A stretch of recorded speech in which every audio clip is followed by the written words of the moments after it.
La noche cayendo breve sobre nuestros rostros. La música lejana mezclándose entre la luna y las estrellas.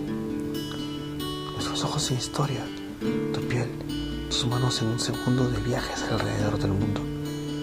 Como fundirse en la oscuridad y ser el silencio de nuestras sombras. Tu rostro en todas partes. Entonces nos perdemos en el tiempo. Volamos tomados de la mano. Juntos. Sí, los sueños vienen rápido. Se desvanecen. Escriben su propia historia en letanías perfectas.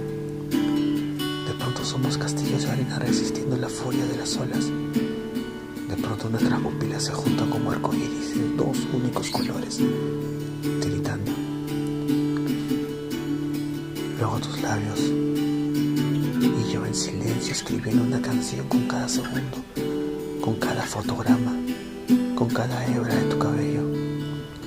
La noche, las estrellas, el sonido sordo de mi guitarra, la madrugada eterna, tu rostro dibujándose lentamente en mi pared y yo de pie, cerrando los ojos para recordar el sonido de tus pasos.